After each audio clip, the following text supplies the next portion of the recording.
Nostalgia Festival hosts 2 more races for historic Formula Fords. On Sunday we saw 2 yesterday, 2 great races, 2 more today. We have a heat and a final. First up then the heat to make up the second part of the grid for the championship race later on. 12 backwards we will see the grid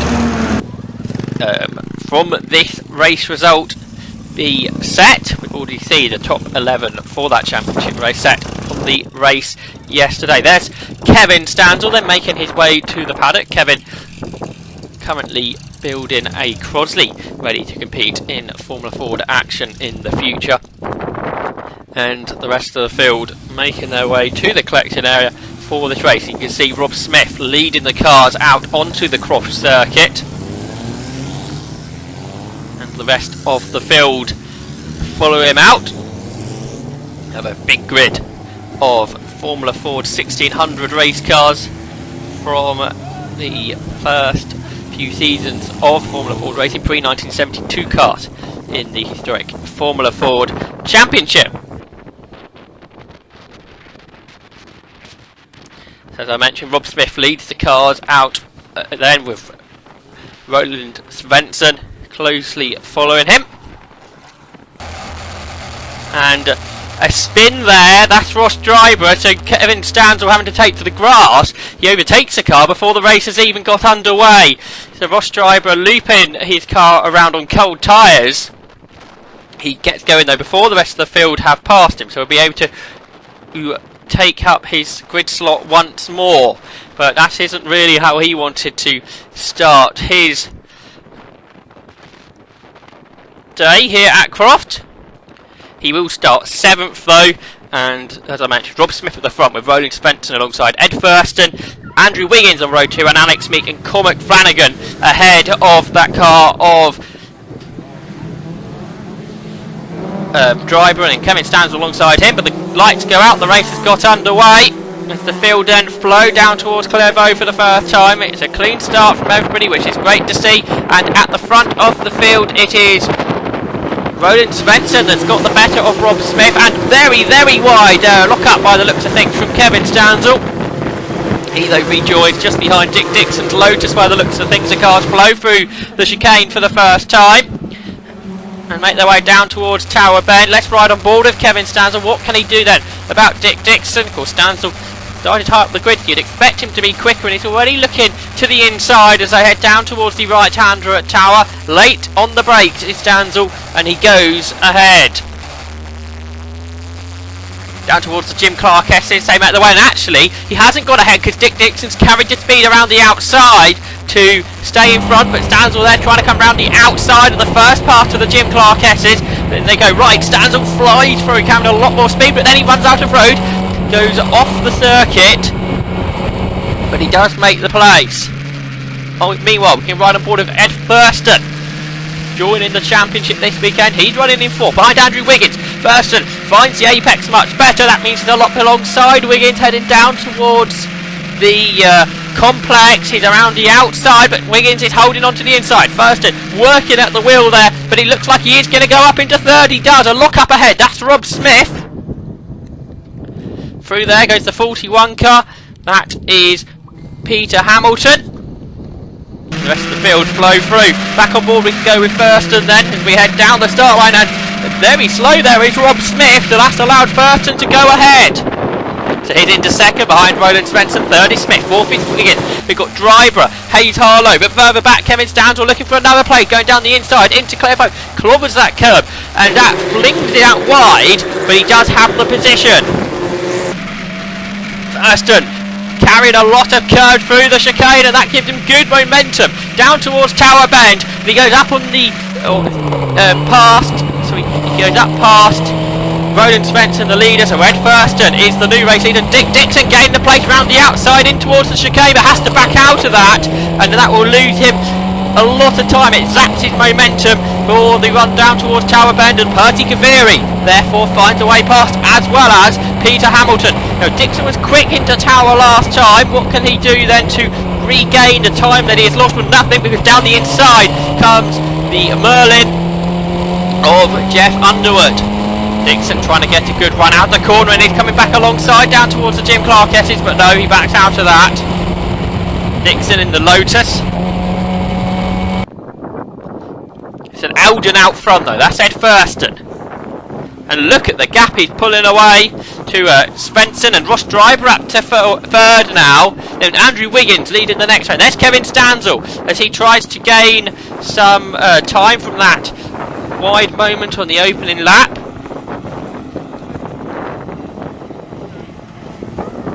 Heading through shot there was 45, Terry Durden. The leading pack head their way through the opening complex of corners here at Croft.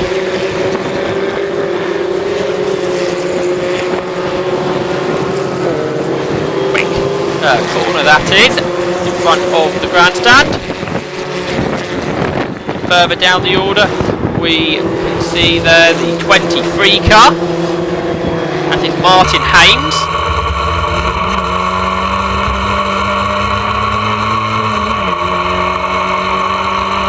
And trying to get a place there on Alex Meek.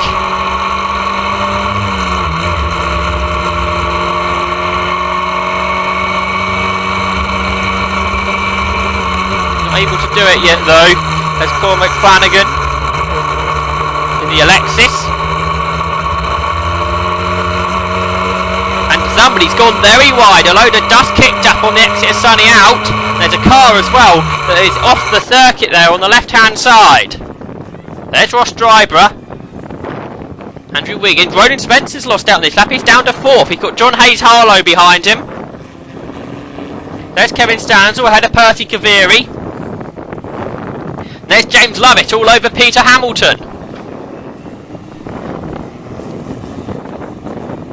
There's Terry Durden concluding the next group of cars on board with Kevin Stanzl.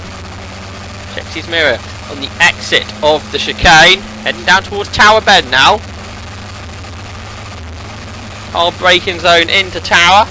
See a whole group of cars that he's chasing, but down the inside comes Percy Kaviri in the Cavanti. Gains a position. What about Dick Dixon? What is he up to? Using all the road through the chicane. A good exit there to try and get past John Slack. He's got a better run down the straight. He's on the outside line though. Can Slack hold his ground on the inside? Dixon certainly leaving him room, but he's carried the speed around the outside. He gives a thumb up to Slack, and he has got ahead. And he turns through the Jim Clark Essex.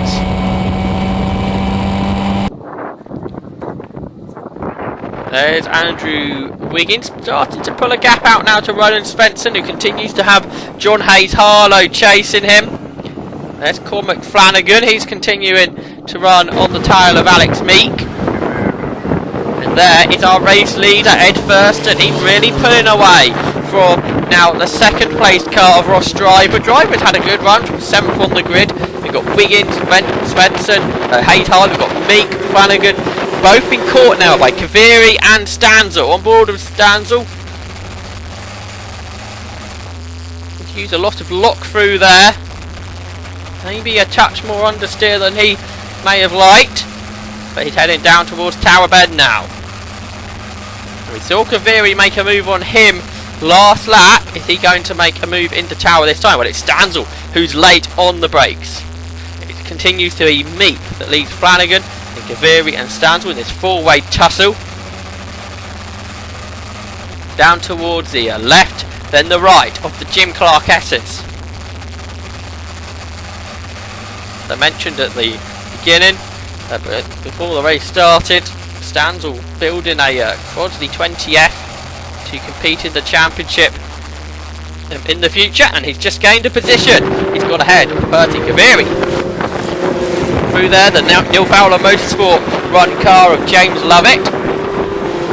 There's Roger Arnold just ahead of Dick Dixon and John Slack. Three competitors that have been running in the championship for many seasons. Aboard with Dick Dixon then in that Lotus. And he's getting a slipstream off of Roger Arnold into Tower Bend. Dixon with a good run through there. What can he do then about Arnold? He's looking to the outside, but Arnold not really giving him a full car whip there. At the moment when Dixon wanted to come alongside, he just backed out of it, and then Arnold gave him the space. But by then it was too late for Dixon. He had backed out of the move. On board once more, we go with Cormac Flanagan as he continues to try and find a way past Alex Meek. Meek immediately going defensive, letting Flanagan know what his intentions are. So Flanagan looks to the outside. Now we can carry the speed through here, but it's a very short run to the long right-hander heading onto the chicane, but running up very, very wide is Alex Meek, but he's carried the speed there through nicely, and in fact, if anything, he's pulled out a slightly larger margin over the Flanagan Alexis, but then the Alexis sitting in the slipstream, heading down towards Tower Bend.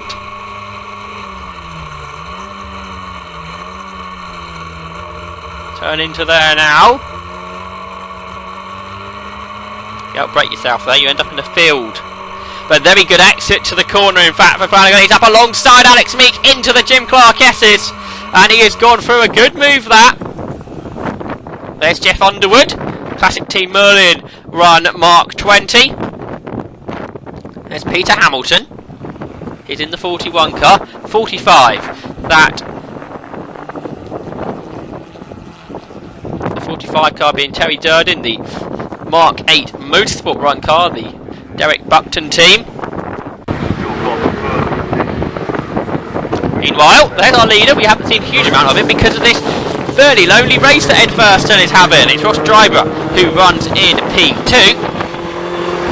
There's about a third starting to develop once more. We've got Wiggins, we've got Stanzl and Hayes Harlow. Stick through tonight. We've got Alex Meek, we have Cormac Flanagan, Kevin Stanzl and Perty Kaveri. Board, we can run once more with Cormac Flanagan and heading down towards Tower Bend. Anybody going to challenge on this occasion? No, it looks fairly follow through there. Well, Flanagan having lost out to Alex Meek because he passed him on the previous lap, and he once more will go through at the Jim Clark S's.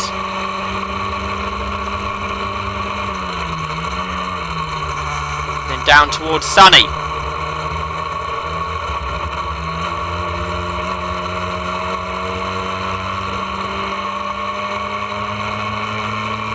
And then down towards the complex, the left, then the right.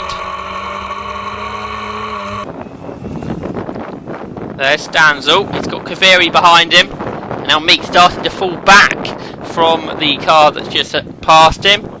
There's 81, that's James Lovett. Chasing Jeff Underwood. Lovett in the Neil Fowler Motorsport car. There's Peter Hamilton.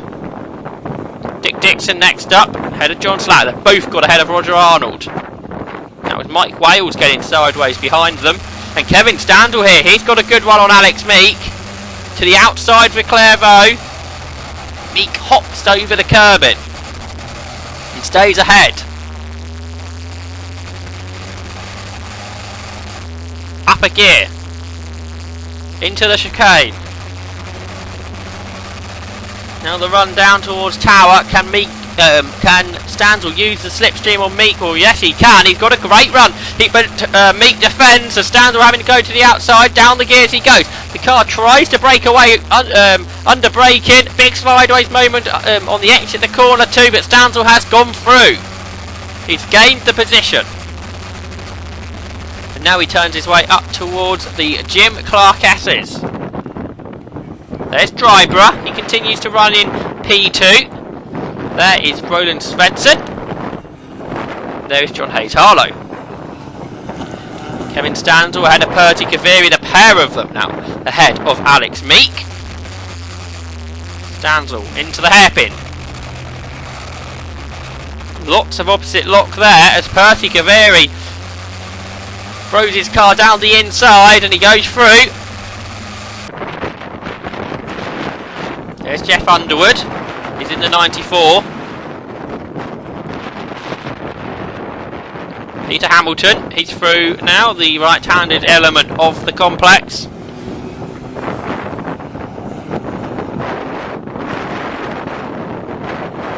Close dice in there between Arnold and Wales. On board with Cormac Flanagan, then down towards the right-hander at Tower Bend.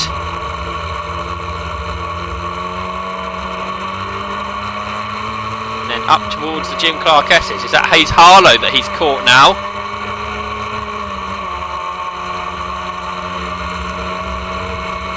Down towards the sunny right-handed complex.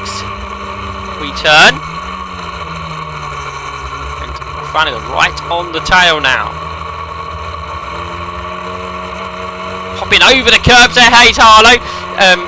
It's lost in momentum. I think caught Flanagan out there. He caught him quicker than he was expecting and ran out over the curbs on the exit. Big slide into the complex. He holds on to that nicely though. He's still on the tail of Hayes Harlow. Other big slide as he comes out of the complex up towards the hairpin, the left-handed corner. Put the power on. Up across the start and finish line. And a great run here. We're up alongside Hayes Harlow. We're going down the inside. On board with the Alexis of Cormac Flanagan, and he's gone through ahead of John Hayes Harlow.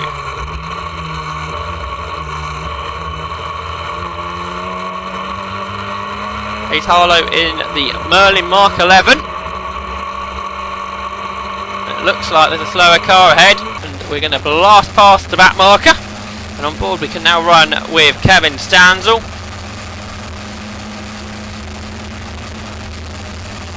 Slower car there being Keith Hazel's Lotus 51. Through Tower Bend. On board with Stanzl, as I mentioned.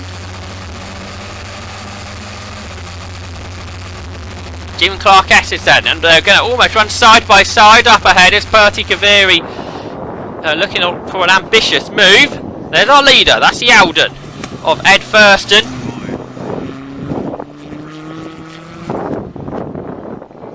Second, Ross Dryborough.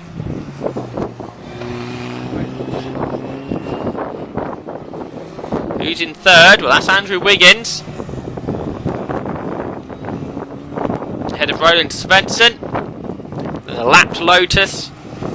Then this trio of cars arrive at the complex at once. Bertie Kaviri's lost out there. He's fallen behind Alex Meek. And they run side by side down towards the hairpin. Royce Ourju ahead of James Lovett and Jeff Underwood. So that's a change there. There's Flanagan, Hayes Harlow and Stanzl. Up towards the very quick chicane here at Croft. We can ride on board with Stanzl to do that section of the circuit.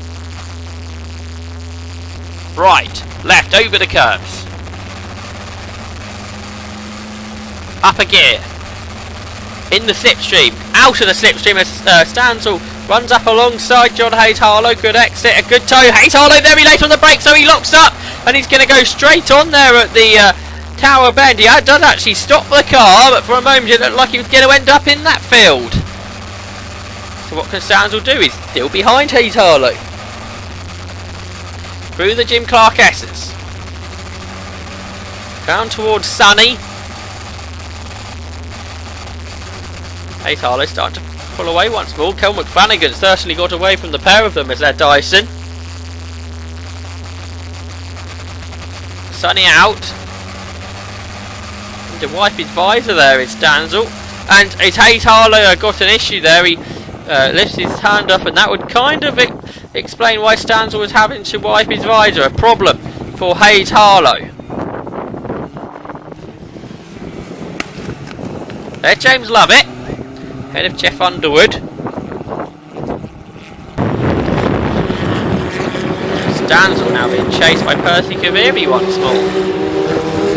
They head up towards the chicane.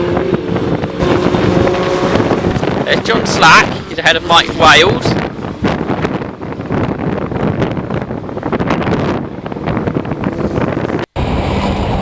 Dick Dixon. Past it, Peter Hamilton. Dixon having a good run through the order. Remember, the top 21 finishers of this race go through to the championship race later on. And after Croft, it's Barrett Formula 4 Championship heading to Alton Park for a double header at the Gold Cup for the Brands Hatch Indy meeting and the Silverstone finals. Into the complex, red first, and then as he looks to take the race victory here in the heat, which will allow him to start 12th position for the race later on this afternoon.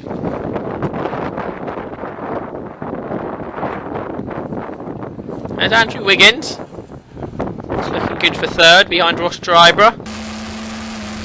Kevin Stanzl chasing Cormac Flanagan there in the closing stages of this one.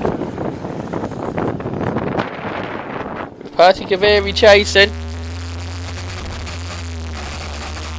Flanagan defending into the hairpin on the last lap. Slide out of there to put the power on. It's going to be Flanagan that finishes ahead of Stanzl. There's the checkered flag. Waves, and Dick Dixon and Peter Hamilton's battle continuing to the flag too.